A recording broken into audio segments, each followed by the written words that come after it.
తల్లి శరీరంలోని అన్ని అవయవాల్లో పారే రక్తంలో పాలు పంచుకుంటూ ఆమె మనసులోని సంస్కారాలను గ్రహించి ఆమె తనువు నుంచి పుత్రుడు పుడతాడు. ఇలా జన్మనిచ్చిన తల్లికి కొడుకు ప్రాణంతో సమానం. మిగతా బంధువులందరూ ఆమెకు అతని తరువాతే. పూర్వం ఒకప్పుడు కామధేనువు తన కొడుకులైన ఎద్దులు భూలోకంలో కాడిని మోస్తూ పొలం దున్నుతూ ఆ వ్యవసాయపు కష్టానికి సొమ్మసిలిపోవటం చూసింది. మధ్యాహ్నం సమయంలో అలా పొలాన్ని దున్ని అలసిపోయి ఉండటం చూసి కన్నీరు కారుస్తూ ఎడవటం మొదలుపెట్టింది. అదే సమయంలో కింద దేవేంద్రుడు వెళుతున్నాడు.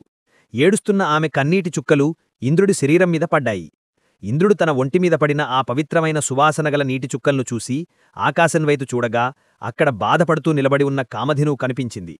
దేవతలకు ప్రభువు వజ్రాయుధాన్ని ధరించే ఇంద్రుడు లోకంలో ఎంతో పేరున్న కామధేనువు అలా బాధపడుతూ ఉండటం చూసి ఆ ఆవుతో, అందరికీ మంచి చేసే ఓ గోమాత, మా దేవతల్లో ఎవరివల్లా నీకు ఏమైనా భయంకరమైన పరిస్థితి రాలేదు కదా, ఇంతకీ మీ బాధకు కారణమేమిటో చెప్పు అని అడిగాడు.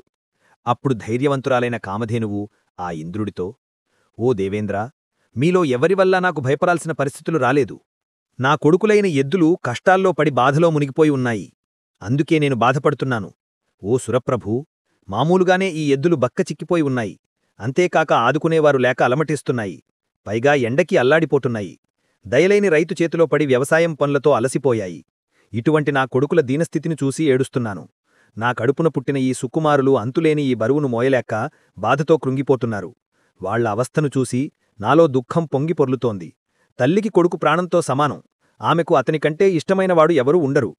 కామధేనువు కొడుకులు ఈ ప్రపంచంలో అంతటా వ్యాపించి ఉన్నారు. అయినా కూడా ఇద్దరు కొడుకులు కష్టపడుతుంటే కామధేనువు ఏడవటం చూసి ఇంద్రుడు, లోకంలో తల్లికి కొడుకు కంటే ఇష్టమైనవాడు వేరొకడు ఉండడు అని అనుకున్నాడు. కామధేనువు లోకానికి మంచి చేసేది, సకల సంపదలకు నిలయమైనది, మంచి గుణాలున్నది. అటువంటి ఆ కామధేనువు తనకు వేలకొలది కొడుకులున్నా ఒక్క ఇద్దరు కొడుకుల కోసమే ఇంతగా తల్లడెల్లిపోతోంది.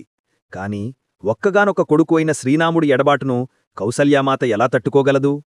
కౌసల్యా సాధ్విని పుత్రశోకానికి గురిచేశావు.